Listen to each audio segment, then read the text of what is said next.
11 দিনের ব্যবধানে পুলিশ চেকপোস্টে আবারও হামলা, শিল্প পুলিশ নিহত, এবার ঘটনাস্থল সাভার। জানমাল রক্ষায় কঠোর অবস্থানের ঘোষণা র্যাব ও পুলিশের। যাদের ভাই, যাদের সন্তান, যাদের বাবা এই ধরনের কাজে জড়িত তাদেরকে ফেরত নিয়ে আসবেন। এই রাষ্ট্রের শক্তির সঙ্গে এই সমস্ত করে পার পাওয়া যাবে না। কখনোই আমরা সন্ত্রাসীদের গুলিতে আহত বা নিহত হতে চাই না। আহত নিহত হওয়ার আগেই যেন আমার গুলিটা, পুলিশের গুলিটা যেন সন্ত্রাসীর গায়ে বিদ্ধ হয়। স্বরাষ্ট্রমন্ত্রী বললেন, এই হামলা ধারাবাহিক ষড়যন্ত্রের অংশ। জঙ্গিদের বিচার কার্য চলছে, মানবতা বিরোধীদের বিচার কার্য চলছে। এইগুলিকে নস্যাৎ করার জন্য এই ধরনের আক্রমণ হঠাৎ করেই দুই এক জায়গায় শুরু হয়ে গিয়েছে। দেখছিলেন প্রধান শিরোনাম। সন্ধ্যার সময় সঙ্গে আছি আমি সৌমিত্র শুভ্র এবং আমি ইশরাত জাহান। এবার অন্যান্য শীর্ষ সংবাদ। স্বাধীনতা বিরোধীরাই দেশকে অস্থিতিশীল করছে, মন্তব্য ঢাকা রেঞ্জের ডিআইজির। রাজধানী সহ সারা দেশের সব কারাগারে নিরাপত্তা ব্যবস্থা জোরদার। ঢাকার 7 থানার ওসি বদল। রাজশাহী বিশ্ববিদ্যালয়ের কেন্দ্রীয় মসজিদ চত্বর থেকে গ্রেনেড সদৃশ বস্তু উদ্ধার। সিলেট বিমানবন্দরে ডগ স্কোয়াড সহ বিজিবি মোতায়েন।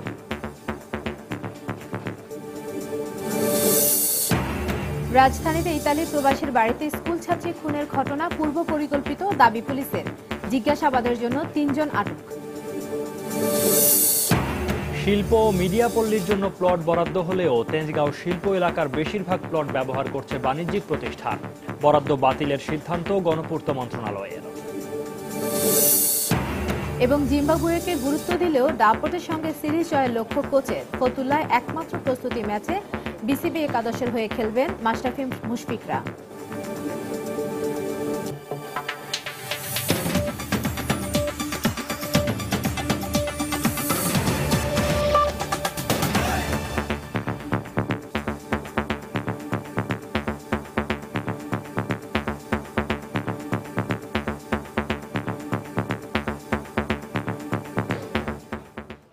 মাত্র 11 দিনের মাথায় চেকপোস্টে আবারও আক্রান্ত হল পুলিশ। আশুলিয়ার বারুইপাড়ায় নন্দন পার্কের সামনে পুলিশ চেকপোস্টে 2 দুর্বৃত্তের এলোপাতারি কোপে প্রাণ গেল এক শিল্প পুলিশ সদস্যের। আর প্রতিরোধের বদলে অস্ত্র নিয়ে পাশের শালবনে পালিয়ে প্রাণ বাঁচালেন পুলিশের 3 সদস্য। এ ঘটনায় আহত হয়েছেন আরও একজন। পুলিশ বলছে, প্রশিক্ষিত সন্ত্রাসীরা পরিকল্পিতভাবে এ হত্যাকাণ্ড ঘটিয়েছে। অন্যদিকে যুদ্ধাপরাধীদের বিচার বানচাল করতে এ ধরনের হামলা হচ্ছে বলে মন্তব্য করেছেন স্বরাষ্ট্রমন্ত্রী। পুলিশ জানায়, সকাল 8:45 আশুলিয়ার বারুইপাড়া চেকপোস্টে শিল্প পুলিশের 5 সদস্যের একটি দল আগের একটি দলের কাছ থেকে দায়িত্ব বুঝে নেওয়ার কিছুক্ষণের মধ্যেই আক্রান্ত হয়। প্রত্যক্ষদর্শীরা জানান, আচমকা কালো রঙের পালসার মোটরসাইকেলে করে আসা 2 যুবক চাপাতি নিয়ে ঝাঁপিয়ে পড়ে কনস্টেবল মুকুল ও নুরে আলমের উপর। তবে অন্য 3 সদস্য আপেল, ইমরান ও পিরহান তাদের অস্ত্র ব্যবহার না করেই পেছনের শালবনে পালিয়ে প্রাণ বাঁচান। 4 দোকানের ভিতরে এখানে শব্দ পাইছি, শব্দ পাওয়ার পর দিই পুলিশ পাবলিক সহ 15-20 মিনিট পর এসে দিই যে 2 জন ব্যথা পাইছে। ওই গাড়ির চমিক তারা হাসপাতালে নিচ্ছে। দেখি যে এরকম অবস্থা, পুলিশ ধরে দিয়েছে, পাবলিক ধরে দিয়েছে এবং আমার পাশের দোকানদার হেরাও ধরে দিয়েছে, তখন আমিও দূর। ঘটনাস্থল পরিদর্শন করে পুলিশের ভারপ্রাপ্ত মহাপরিদর্শক জানালেন, হামলাটি পরিকল্পিত। আরও জানালেন, দায়িত্বরত পুলিশ সদস্যদের কোনো গাফিলতি ছিল কিনা তা তদন্ত করে দেখা হবে। আঘাতের চিহ্নটা তাই বলে যে যারাই ঘটনাটা ঘটিয়েছে তারা খুবই প্রশিক্ষিত, যাতে খুব দ্রুত রক্তক্ষরণে একটা লোক মারা যেতে পারে এই ধারণাটুকু তাদের আছে, এবং কোথায় একজনকে আঘাত করলে খুব দ্রুততম সময়ে একজন মানুষ মারা যাবে এই ধারণাটুকু তাদের আছে।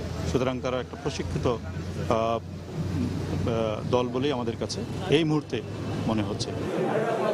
এদিকে হাসপাতালে আহত পুলিশ সদস্যকে দেখতে এসে স্বরাষ্ট্রমন্ত্রী আসাদুজ্জামান খান কামাল দাবি করলেন, সাভারের ঘটনা আর সাম্প্রতিক প্রকাশক হত্যা ও তাদের উপর হামলা আর গত 22 অক্টোবর পুলিশ চেকপোস্টে হামলা একই সূত্রে গাঁথা।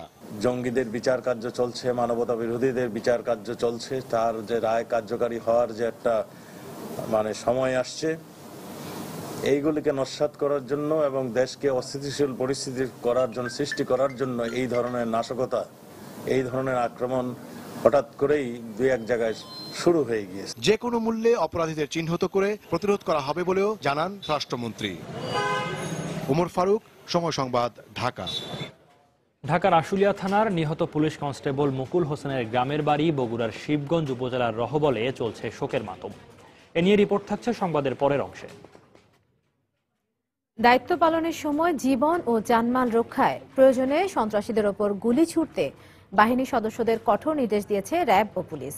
সাভারে দুর্বৃত্তের ছুরিকাঘাতে শিল্প পুলিশের এক সদস্য নিহত হওয়ার পর এমন ঘোষণা দেওয়া হয়েছে বলে জানালেন র্যাবের মহাপরিচালক ও চট্টগ্রাম পুলিশ কমিশনার। সন্ত্রাসী যত বড়ই হোক না কেন, নিরীহ মানুষকে হত্যা করে রাষ্ট্রের সাথে যুদ্ধ করে কেউ পার পাবে না বলেও জানান তারা। গাবতলীতে সন্ত্রাসীদের হামলায় পুলিশ সদস্য নিহত হওয়ার পর থেকেই দেশের চেকপোস্টগুলোতে আরও সতর্কতা জারি করে পুলিশ প্রশাসন। সড়ক মহাসড়কের চেকপোস্টগুলোতে পুলিশের সংখ্যা বাড়ানো হয়, কিন্তু এরপরও সাভারের চেকপোস্টে ঘটে হামলার ঘটনা। তাই দায়িত্ব পালনের সময় সন্ত্রাসীদের আর কোনো ছাড় দেওয়া হবে না বলে সাফ জানিয়ে দিয়েছে র্যাব ও পুলিশ। নিরীহ মানুষ হত্যা করা, সরকারি সিকিউরিটি অ্যাপারেটাসের উপরে হামলা করার মাধ্যমে যারা করার চেষ্টা করছেন তারা কিছুই অর্জন করবেন না। মা বাবা ভাই বোন অনুরোধ করবো, যাদের ভাই, যাদের সন্তান, যাদের বাবা এই ধরনের কাজে জড়িত তাদেরকে ফেরত নিয়ে আসবেন। এই রাষ্ট্রের শক্তির সঙ্গে এই সমস্ত করে পার পাওয়া যাবে না। কখনোই আমরা সন্ত্রাসীদের গুলিতে আহত বা নিহত হতে চাই না। আমার নির্দেশনা একই থাকবে যে আমরা যে আহত নিহত হওয়ার আগেই যেন আমার গুলিটা, পুলিশের গুলিটা যেন সন্ত্রাসীর গায়ে বিদ্ধ হয়। পাশাপাশি পুলিশকে হত্যা করে যারা রাষ্ট্রের বিরুদ্ধে ষড়যন্ত্র করছে তাদেরকে দ্রুত সময়ের মধ্যে বিচারের আওতায় আনা হবে বলে জানিয়েছেন র্যাব ও পুলিশের ঊর্ধ্বতন কর্তারা। রাষ্ট্রের মহাশক্তির কাছে এই সমস্ত এই যারা সন্ত্রাসী দুই একটা আছে, এরা অনিবার্যভাবে পরাজিত হবে। This message is clear. এই দুটো ঘটনা পরে দেখবেন যে এমন হবে, খুব শীঘ্রই দেখবেন যে এই ধরনের ঘটনা ঘটাতে আসলে ওই লোকজন গুলিবিদ্ধ অবস্থায় রাস্তা থাকবে। সাধারণ মানুষকে সাথে নিয়ে ঐক্যবদ্ধভাবে সন্ত্রাসীদের শিগগিরই রুখে দেওয়ারও আশ্বাস দিয়েছেন এই দুই কর্মকর্তা। মাহমুদ রাকিব, সময় সংবাদ। সাম্প্রতিক সময়ে বিদেশি নাগরিক, ব্লগার, প্রকাশক, পুলিশ হত্যা এবং হোসেনি দালানে হামলার ঘটনা তদন্তে যথেষ্ট অগ্রগতি হয়েছে বলে জানিয়েছেন ঢাকা রেঞ্জের পুলিশের ডিআইজি মাহফুজুল হক নুরুজ্জামান। বিকেলে ময়মনসিংহ পুলিশ সুপারের কার্যালয়ে আইন শৃঙ্খলা বিষয়ক এক মতবিনিময় সভায় তিনি একথা বলেন। ৭১ ও ৭৫-এর ঘাতক এবং তাদের দোসররা দেশকে অস্থিতিশীল করতে এসব ঘটনা ঘটাচ্ছে বলেও জানান তিনি। ১৯৭১-এর ঘাতক, ১৯৭৫-এর ঘাতক এবং যারা এই দেশকে অকার্যকর করতে চায়, যারা এই দেশের পতাকা মানচিত্র মানে না, যারা এই দেশকে স্বীকার করে না, যারা এই দেশকে অন্য দেশের তাবেদার বানাতে চায় অথবা তারা বিদেশি রাষ্ট্রের নাগরিক হতে চায়, সেই সমস্ত মানুষগুলো তারাই এই সমস্ত অপকর্মগুলো করছে এবং এটা প্রমাণিত। এবং আপনারা অচিরেই জানতে পারবেন যে এটা তদন্ত শেষ পর্যায়ে ইনশাল্লাহ এটাও যারা ঘটনা ঘটেছে, আজকে যে ঘটনা ঘটেছে এটাও ইনশাল্লাহ এটাও আমরা ফাইন্ড আউট করবো কে বা কারার সাথে জড়িত, এর পিছনে কারা জড়িত এবং তার পিছনে কারা আছে সবগুলো আমরা বের করবো ইনশাল্লাহ। মঙ্গলবার রাত থেকে ঢাকা কেন্দ্রীয় কারাগার সহ দেশের সবগুলো কারাগারে নিরাপত্তা জোরদার করা হয়েছে। কারাগার ও এর আশপাশের এলাকায় নিরাপত্তার জন্য সাদা পোশাকের পাশাপাশি বিভিন্ন আইনশৃঙ্খলা বাহিনীর সদস্যরা টহল দিচ্ছেন। সার্বিক নিরাপত্তার জন্য কারাগার ও এর আশপাশের এলাকায় র্যাব ও পুলিশি টহল বাড়ানো হয়েছে বলে জানিয়েছে কারা কর্তৃপক্ষ। এছাড়াও কারাগারের নিরাপত্তার জন্য মাঠে নেমেছে পুলিশের ক্রিমিনাল ইনভেস্টিগেশন ডিপার্টমেন্ট, সিআইডি এবং কারা গোয়েন্দার সদস্যরা।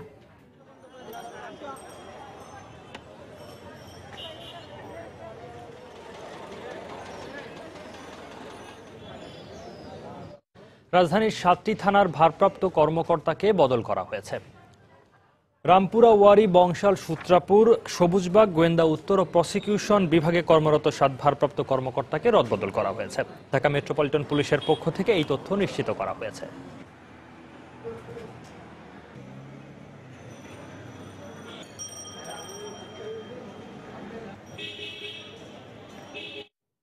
রাজশাহী বিশ্ববিদ্যালয় চত্বর থেকে গ্রেনেড সদৃশ একটি বস্তু উদ্ধার করা হয়েছে। নিরাপত্তাজনিত কারণে পুরো এলাকা পুলিশ ঘিরে রেখেছে। পুলিশ জানায়, বিশ্ববিদ্যালয় ক্যাম্পাসের এক সহকারী কেন্দ্রীয় মসজিদ প্রাঙ্গণে একটি গ্রেনেড সদৃশ বস্তু দেখতে পান। এরপর সে বিষয়টি প্রশাসনকে জানালে তারা পুলিশকে খবর দেয়। পরে পুলিশ এসে বস্তুটি পর্যবেক্ষণ করে। এটি বিস্ফোরিত বোমা নাকি অবিস্ফোরিত তা এখনো জানা যায়নি। পুলিশের কাছে বস্তুটি নির্ণয়ের কোনো প্রযুক্তি না থাকায় বিষয়টি তদন্তে র্যাব ৫কে তলব করা হয়েছে বলে জানিয়েছে পুলিশ।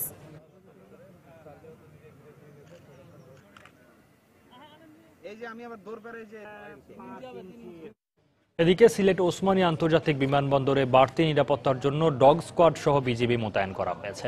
পরবর্তী নির্দেশ না দেওয়া পর্যন্ত বিমানবন্দরে এ স্কোয়াড মোতায়েন থাকবে বলে জানানো হয়। সকাল 10:30টার দিকে বিমানবন্দরে ডগ স্কোয়াড মোতায়েন করা হয়।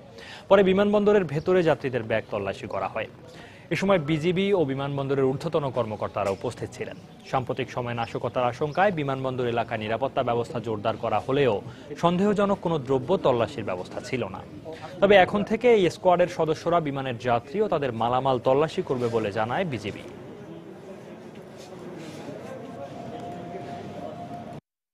সিলেট এমজি ওসমানী বিমানবন্দরের সার্বিক নিরাপত্তাকে এনহ্যান্স করার জন্য নিরাপত্তা এক্সিস্টিং যে নিরাপত্তা সিস্টেমটা আছে তাদেরকে সহায়তা করার জন্যই আমাদের এই বিজিবির বিশেষ প্রশিক্ষিত ডগ স্কোয়াডটা আজকে থেকে মোতায়েন করা হচ্ছে। নিরাপত্তাহীনতার কথা জানালেও টেলিফোনে হুমকির বিষয়ে মুখ খুলছেন না জাকৃতির প্রকাশক দীপনের বাবা অধ্যাপক আবুল কাশেম ফজলুল হক। নিজ বাসায় সাংবাদিকদের তিনি জানান, সকাল থেকে তিনি নিরাপত্তাহীনতা বোধ করছেন। গতকাল পর্যন্ত আমি কোনো নিরাপত্তার অভাব বোধ করিনি, কিন্তু আজকে সকাল থেকে নিরাপত্তার অভাব বোধ করছি। এই সম্পর্কে আমার কোনো কথাই বলার ইচ্ছা নাই। পুলিশ কতক্ষণ প্রোটেকশন দিতে পারে আমাদের মতো একজন সাধারণ নাগরিককে? আমরা যদি কাজ করি, বাইরে যাই, যে কোনো সময় মেরে ফেলতে পারে। আজকে যে অভিযুক্তকে মেরে ফেলো, লক্ষ লক্ষ মানুষের মধ্যে, হাজার হাজার মানুষের মধ্যে মেরে ফেলছে, যে মেরে তো ফেলতেই পারে। বিদেশি প্রভুদের অশুভ চক্রান্ত সফল হতে দেয়া হবে না বলে হুঁশিয়ারি দিয়েছেন আওয়ামী লীগ নেতারা। বিকেলে রাজধানীর বিএমএ ভবনে শহীদ এম মনসুর আলী স্মৃতি সংসদ আয়োজিত জেল হত্যা দিবসের আলোচনা সভায় তারা আরও বলেন, যত চক্রান্তই হোক না কেন নির্বাচনের মাঠে বেগম জিয়াকে পরাজিত করা হবে। বান্দরের লেজে আগুন দিয়া সারা পৃথিবী তছনছ করবেন, আর বাংলাদেশে আসা চোররে বলবেন চুরি করতে, আর গৃহস্থরে বলবেন সাবধান হতে। এই খেলা এখন বাংলার মানুষ বলছে। এই চক্রান্তের খেলা, এই চক্রান্তের শক্তি, এই অশুভ শক্তি, এই অশুভ শক্তি জয়ী হবে না। বঙ্গবন্ধু হত্যা বিচার বন্ধ করার জন্য ইন্ডিভিজুয়াল আইন জারি করা হয়েছিল। কোথায় ছিল আপনার মানবতা? যখন জেলখানার মধ্যে 4 জন ছাত্রকে হত্যা করা হয়েছে, কোথায় ছিল আপনার মানবতা? এমনিস্টি ইন্টারন্যাশনাল কথা আমি বলি, আর যারা তত বুদ্ধিজীবীর কথা বলি, তারা তো কোথায় ছিল? তখন যদি কোনো কথা বলে নাই। জেল হত্যা বিচারের কথা বা ৭১ বিচারের কথা বলে নাই। আজকে শেখ হাসিনা যুদ্ধাপরাধীদের বিচারের কাজ করে দাঁড় করিয়ে শাস্তি দিচ্ছে, আর খালেদা জিয়া তাদের মুক্তির জন্য মানুষ হত্যা করছে ৭১-এর। সুতরাং এই যে জায়গাটা, এই জায়গাটার পরিষ্কার ধারণা নিয়ে আজকে আওয়ামী লীগের নেতা কর্মীদেরকে রাজনৈতিক মাঠে কাজ করতে হবে, মানুষকে সংঘবদ্ধ করতে হবে, সম্পৃক্ত করতে হবে। যারা জঙ্গিবাদে বিশ্বাস করে, স্বাধীনতায় বিশ্বাস করে না, তাদের সঙ্গে কোনো ঐক্যমত হবে না বলে জানিয়েছেন খাদ্যমন্ত্রী অ্যাডভোকেট কামরুল ইসলাম। সকালে ঢাকা রিপোর্টার্স ইউনিটিতে মরহুম আওয়ামী লীগ নেতা আকরারুজ্জামান চৌধুরী বাবুর স্মরণ সভায় অংশ নিয়ে তিনি কথা বলেন। বাংলাদেশে মানুষের উপর পেট্রোল বোমা নিক্ষেপ করে তিনি শত শত মানুষ হত্যা করেছেন। তাই বেগম খালেদা জিয়া এখন রাজনৈতিক নেত্রী নন, তিনি এখন রাজনৈতিক নেত্রীর ছদ্মাবরণে তিনি হচ্ছেন লেডি কিলার। সন্ত্রাসের জন্মদাতা তারা, জঙ্গিদের জন্মদাতা যারা, জঙ্গিদের পৃষ্ঠপোষক যারা করে, যারা দেশের অস্তিত্ব স্বীকার করে না, এদের সাথে কিভাবে আজকে ঐক্য হয়? জাতীয় ঐক্য আমরা চাই, কিন্তু এদেরকে নিয়ে কিভাবে জাতীয় ঐক্য সম্ভব? বঙ্গবন্ধুর খুনিদের যারা বিদেশে পুনর্বাসিত করেছে, যারা ইন্ডেন্টিটি অধ্যাদেশ করেছে, যারা মুজাহিদি নিজামীকে মন্ত্রিসভায় ঠাঁই দিয়েছে, এবং জঙ্গিদের জন্মদাতা যারা, পৃষ্ঠপোষক যারা, তাদের সাথে তাদেরকে নিয়ে কিভাবে জাতীয় ঐক্য সম্ভব? এদের বন্ধু কারা? এদের আন্তর্জাতিক অঙ্গনে কারা তাদের বন্ধু? যারা মহান মুক্তিযুদ্ধে আমাদের বিরোধিতা করেছিল, যারা পৃথিবীর বিভিন্ন দেশে দেশে জঙ্গিদের জন্ম দেয়, পরবর্তীতে জঙ্গি দমনের ভূমিকায় অবতীর্ণ হয়, সেই মোড়লেরা এদের সবচেয়ে বন্ধু। ওদের সহযোগিতা নিয়ে তারা আন্তর্জাতিকভাবে বাংলাদেশের ভাবমূর্তি ক্ষুণ্ণ করার চেষ্টা করে, এবং এই দেশে আবার মানুষকে বাদ দিয়ে, মানুষের সমর্থন বাদ দিয়ে, তাদের সমর্থন নিয়ে আজকে দেশে আবার রাষ্ট্রীয় ক্ষমতা আসতে চায়। রাজধানীর রামপুরা থানার দায়ের করা হত্যা মামলায় বিএনপির স্থায়ী কমিটির সদস্য গয়েশ্বর চন্দ্র রায়ের জামিন নামঞ্জুর করে কারাগারে প্রেরণের নির্দেশ দিয়েছেন ঢাকা মহানগর দায়রা জজ আদালত। সকালে আত্মসমর্পণের পর শুনানি শেষে তার জামিন নামঞ্জুর করে কারাগারে প্রেরণের নির্দেশ দেন আদালত। গত মঙ্গলবার বিকেলে গয়েশ্বর চন্দ্র রায় ও সাদেক হোসেন খোকা সহ ৩৫ জনের বিরুদ্ধে গ্রেফতারি পরোয়ানা জারি করেন আদালত।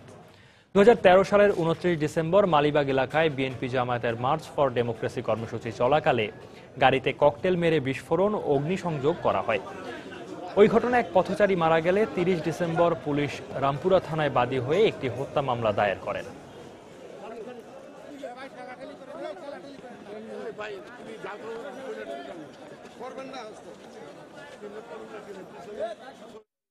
সন্ধ্যার সময় আরো থাকছে। সিলেটের 17টি স্কুলের সঙ্গে যুক্ত হলো ব্রিটেনের 17টি স্কুল। বিশ্বের অনেক দেশের চেয়ে বাংলাদেশ নিরাপদ বললেন সফররত শিক্ষকরা।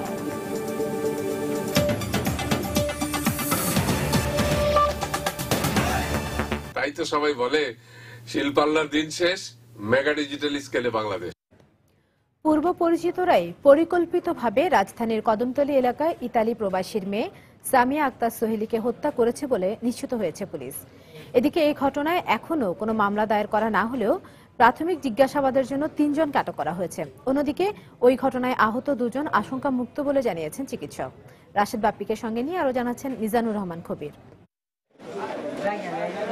মঙ্গলবার সন্ধ্যায় কদমতলীর মিনাবাগের বাসায় দুর্বৃত্তদের ধারালো অস্ত্রের আঘাতে ঘটনাস্থলে মারা যায় ইতালি প্রবাসী আব্দুস সেলিমের মেয়ে সামিয়া আক্তার সোহেলি। এ সময় আহত হন গৃহকর্ত্রী শাহেদা ও তার ছোট মেয়ে। এলাকাবাসী জানান, লোডশেডিং এর সুযোগে দুর্বৃত্তরা বাসায় ঢোকে। বিদ্যুৎ চলে গেছে, বিদ্যুৎ চলার পরে এই অবস্থাটা ঘটনা হচ্ছে। দারোয়ানের বক্তব্য, তারা নাকি 2-3 দিন যাবত এই বাসায় নাকি আসতো। আসলে তাদের কি আত্মীয় স্বজন কিনা কি আশেপাশে কেউ কিছু বলতে পারবে না। আহত 2 জনকে প্রথমে ঢাকা মেডিকেলে নেওয়া হলেও পরে গ্রিন লাইফ হাসপাতালে ভর্তি করা হয়। পেশেন্টের এখন সার্বিক অবস্থা মোটামুটি ভালো। আমরা পেশেন্টের অন্যান্য যে সিস্টেমগুলো আছে সেগুলো আমরা খুঁজে দেখতেছি তার কোনো সমস্যা আছে কিনা। কদমতলী থানা পুলিশ জানায়, সন্দেহভাজনদের ধরতে কয়েকটি স্থানে অভিযান চলছে। তারা জড়িত আমরা মোটামুটি একটা তথ্য পেয়েছি, যেহেতু তারা একটা ব্যাগ নিয়ে গেছে এবং পূর্ব পরিস্থিতি নিয়ে গিয়েছে, কাজে নিশ্চয়ই কোনো উদ্দেশ্য ছিল এবং হত্যার মূল মোটিভটা কি এখনো আমরা জানতে পারিনি। এই জন্যেই যে ভিকটিম যারা এই মামলা, তাদের সাথে আমরা এখনো কথা বলতে পারিনি, তারা মারাত্মকভাবে আহত। নিহত সোহেলি রাজধানীর দনিয়া একে উচ্চ বিদ্যালয়ের 6ষ্ঠ শ্রেণীর শিক্ষার্থী। মিজানুর রহমান কবির, সময় সংবাদ, ঢাকা। আগামী 22 থেকে 25 ডিসেম্বরের মধ্যে সারা দেশে একই দিনে দলীয় প্রতীক নিয়ে পৌরসভা নির্বাচন হতে পারে বলে জানিয়েছেন নির্বাচন কমিশনার মোহাম্মদ জাবেদ আলী। দুপুরে নির্বাচন কমিশন সচিবালয়ে সাংবাদিকদের তিনি কথা বলেন। এ সময় তিনি জানান, 1 সপ্তাহের মধ্যে পৌরসভা নির্বাচনের তফসিল ঘোষণা হতে পারে। আমরা চাইব যে প্রার্থীরা যেন ওই যে আমরা যেরকম আগে দিতাম যে 3 সপ্তাহ তারা যেন প্রচার করতে পারে, বা 3 সপ্তাহের পূর্বে যেন প্রচার না করে, যে কথাটা আছে। যে কোনো ইলেকশন তফসিল ঘোষণার আগে আমাদের ক্যালেন্ডার দেখতে হয়। আমাদের জানুয়ারি মাসে বিশ্ব ইজতেমা হবে, তাহলে আমাদের ওটা মাথায় রাখতে হবে। তো আমরা হিসাব করে দেখেছি যে আমাদের জন্য সব থেকে বেস্ট হয়, কারণ বাচ্চাদের পরীক্ষা সবকিছু শেষ হয়ে যাবে, আবার এই ডিসেম্বরের প্রথম দিকে সব শেষ হয়ে যাবে।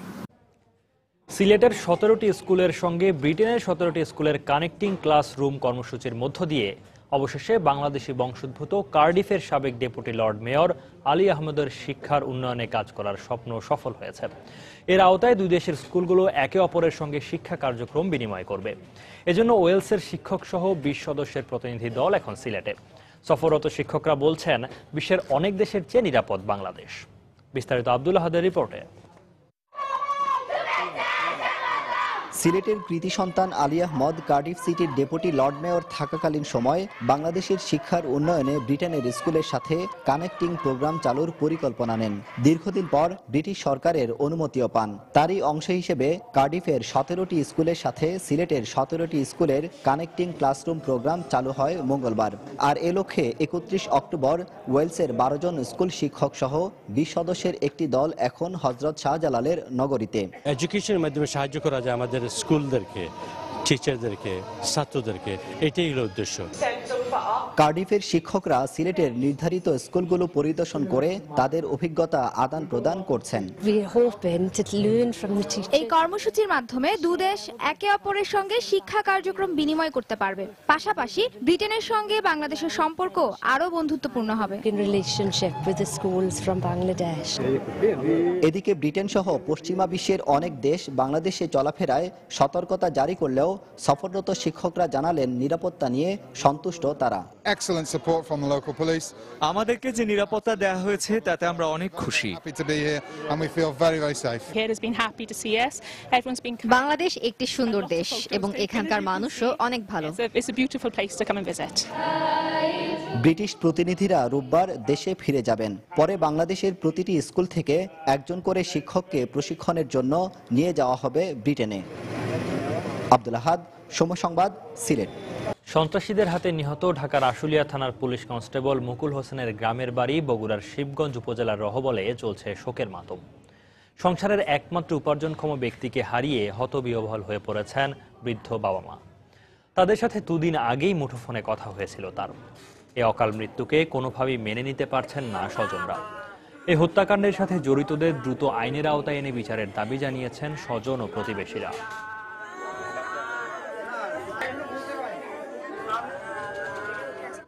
শিল্প পুলিশ সদস্য নিহতের ঘটনায় আশুলিয়া থানার উপপরিদর্শককে সাময়িক বরখাস্ত করা হয়েছে। এছাড়া জিজ্ঞাসাবাদের জন্য দুইজনকে আটক করা হয়েছে।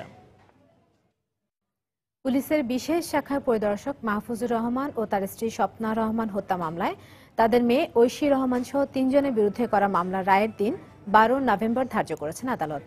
দুপুরে দ্রুত বিচার ট্রাইব্যুনাল ৩-এর বিচারক সাইদ আহমেদ এই দিন ধার্য করেন। গত বছরের ৬ মে ঐশী ও তার ২ বন্ধুর বিরুদ্ধে অভিযোগ গঠন করেন আদালত।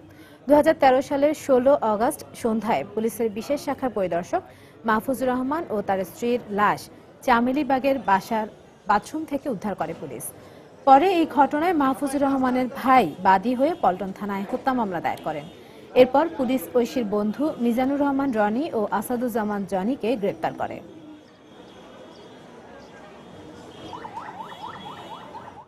শিল্প কারখানা স্থাপনের জন্য প্লট নিলেও তেজগাঁও শিল্প এলাকার অনেক প্লট ব্যবহার হচ্ছে গ্যারেজ, ওয়ার্কশপ ও গুদাম হিসেবে। বিভিন্ন সরকারের আমলে প্রভাবশালী রাজনীতিবিদ এবং ব্যবসায়ীরা এসব প্লট বরাদ্দ পেলেও সেগুলোতে কোনো কারখানা করেননি। অনেকে বিক্রি করে দিয়েছেন, কেউ বা ভাড়া দিয়েছেন বিভিন্ন প্রতিষ্ঠানকে। এছাড়া মিডিয়া পল্লীর নামে বরাদ্দ নেওয়া অধিকাংশ শিল্প প্লট খালি পড়ে আছে। এ অবস্থায় এসব প্লটের বরাদ্দ বাতিলের সিদ্ধান্ত নিয়েছে গণপূর্ত মন্ত্রণালয়। তেজগাঁও শিল্প এলাকা নিয়ে হাজেরা শিউলির ৩ পর্বের ধারাবাহিকের ২য় পর্ব দেখুন আজ। জমির অভাবে অনেক উদ্যোক্তা শিল্প স্থাপন করতে না পারলেও তেজগাঁও শিল্প এলাকার একাধিক প্লট খালি পড়ে আছে। স্বল্প দামে শিল্পের নামে প্লট নিয়ে অনেকে বিক্রি করে দিয়েছেন বাণিজ্যিক প্রতিষ্ঠানকে, কেউ বা আবার গ্যারেজ, ওয়ার্কশপ ও গুদাম হিসাবে ভাড়া দিয়েছেন। এক্ষেত্রে অনুমোদন না নিয়ে ভাড়া দেওয়ার নিয়ম না থাকলেও তদারকির অভাবে মালিকরা মূল্যবান শিল্প প্লট ভাড়া দিচ্ছেন।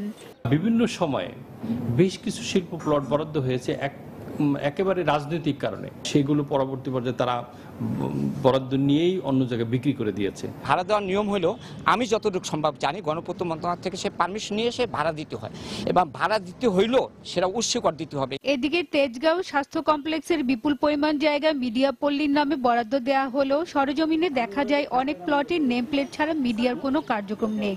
বিএমপির আমলে সবগুলো ফলট করে বিক্রি করবে, মিডিয়া পল্লী বানায়। মির্জা আবাসে নিচে, কার সকতে নিচে, সাদে গোসল খোয়া নিচে।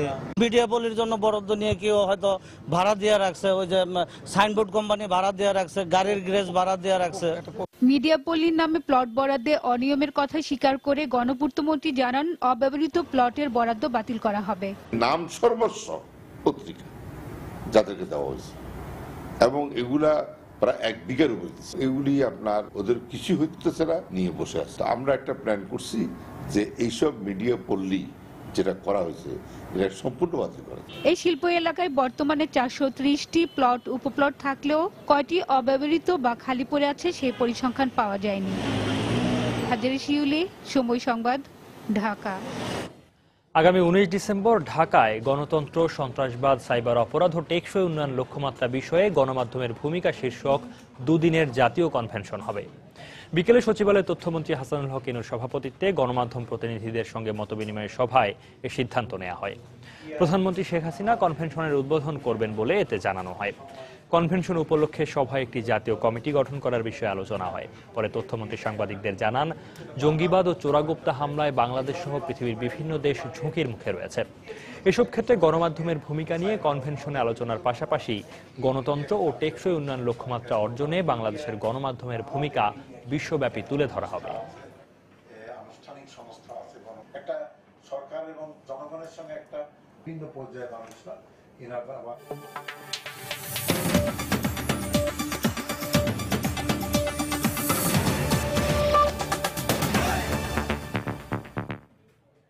পূর্ব ঘোষিত সরকার বিরোধী সমাবেশের দুদিন আগে মালদ্বীপে 1 মাসের জরুরি অবস্থা জারি করা হয়েছে।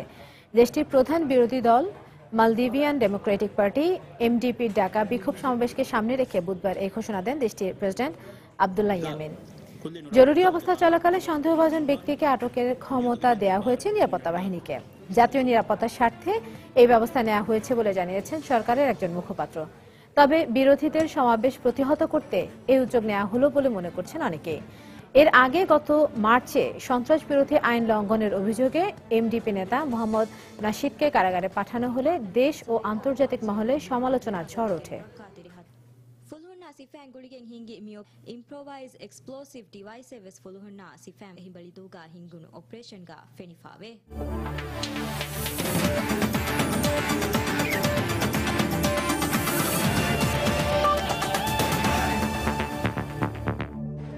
সাম্প্রতিক পারফরম্যান্সের বিচারে বাংলাদেশ জিম্বাবুয়ের চেয়ে এগিয়ে থাকলেও প্রতিপক্ষকে হালকাভাবে নিচ্ছেন না স্বাগতিকরা। অন্যান্য দলগুলোর মতো জিম্বাবুয়েকে সমান গুরুত্ব দিলেও বাংলাদেশের লক্ষ্য দাপটের সাথে সিরিজ জয় করা, এমনটাই মন্তব্য করেছেন টাইগার কোচ চান্দিকা হাথুরুসিংহে। এছাড়া নতুনদের সাথে দলের পুরনোরাও এই সিরিজে নিজেদের সেরাটা দেবেন বলে আশা প্রকাশ করেন এই লঙ্কান কোচ। গেল বছর দেশ ও দেশের বাইরে টানা কয়েকটি সিরিজ হেরে যখন দেয়ালে পিঠ ঠেকে গেছে টাইগারদের, তখন এই জিম্বাবুয়ের বিপক্ষেই ঘুরে দাঁড়ানো শুরু বাংলাদেশের। বছর ঘুরে আবারও টাইগারদের সামনে জিম্বাবুয়ে, কিন্তু এবার প্রেক্ষাপট পুরো উল্টো। গেল 1 বছরে বিশ্ব ক্রিকেটে নিজেদের সমীহ জাগানো এক দলে পরিণত করেছে মাশরাফিরা। কিন্তু ক্রিকেট অনিশ্চয়তার খেলা বলেই কিনা হারের বলয়ে ঘুরতে থাকা জিম্বাবুয়েকেও হালকাভাবে নিচ্ছেন না টাইগার কোচ।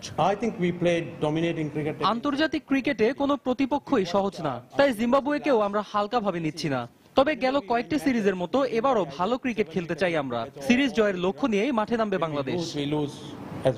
দল যেমন ভালো ফলাফল করছে তেমনি বেড়েছে পারফর্মারের সংখ্যাও। ভারত সিরিজ দিয়ে বিশ্ব চিনেছে মুস্তাফিজকে, তেমনি তাসকিন রুবেলের ইনজুরিতে এবার অভিষেক হতে পারে ঘরোয়া ক্রিকেটে বরাবর ধারাবাহিক কামরুল ইসলাম রাব্বির। তবে ব্যাট হাতে ঘরোয়া ও এ দলের হয়ে সৌম্য লিটনের রান খরা অনেকের জন্য ভাবনার কারণ হলেও কোচের বিশ্বাস এই সিরিজে ঘুরে দাঁড়াবে তারা।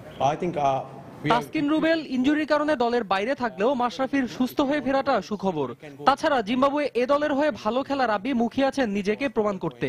এটা রাব্বির জন্য দারুণ সুযোগ। আর সৌম্য লিটনের ফর্ম নিয়ে আমি ভাবছি না, ওরা ঠিকই এই সিরিজে ঘুরে দাঁড়াবে। ওয়ানডে সিরিজে মুখোমুখি হবার আগে বৃহস্পতিবার বিসিবি একাদশের হয়ে ফতুল্লায় একমাত্র প্রস্তুতি ম্যাচে জিম্বাবুয়ের বিপক্ষে খেলবেন মাশরাফি মুশফিকরা। সাজিদ মুস্তাহিদ, সময় সংবাদ, ঢাকা।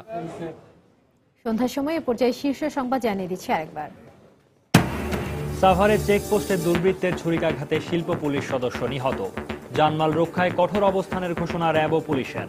স্বরাষ্ট্রমন্ত্রী বললেন ধারাবাহিক ষড়যন্ত্রের অংশ। স্বাধীনতা বিরোধীরাই দেশকে অস্থিতিশীল করছে মন্তব্য ঢাকা রেঞ্জের ডিআইজির। রাজধানী সহ সারা দেশের সব কারাগারে নিরাপত্তা ব্যবস্থা জোরদার। ঢাকার 7 থানার ওসি বদল। রাজশাহী বিশ্ববিদ্যালয়ের কেন্দ্রীয় মসজিদ চত্বর থেকে গ্রেনেড সদৃশ বস্তু উদ্ধার। সিলেট বিমানবন্দরে ডগ স্কোয়াড সহ বিজিবি মোতায়েন। রাজধানীতে ইতালি প্রবাসীর বাড়িতে স্কুল ছাত্রী খুনের ঘটনা পূর্ব পরিকল্পিত দাবি পুলিশের। জিজ্ঞাসাবাদের জন্য 3 জন আটক। এবং জিম্বাবুয়েকে গুরুত্ব দিলেও দাপটের সঙ্গে সিরিজ জয়ের লক্ষ্য কোচের। ফতুল্লায় একমাত্র প্রস্তুতি ম্যাচে বিসিবি একাদশের হয়ে খেলবেন মাশরাফি মুশফিকরা।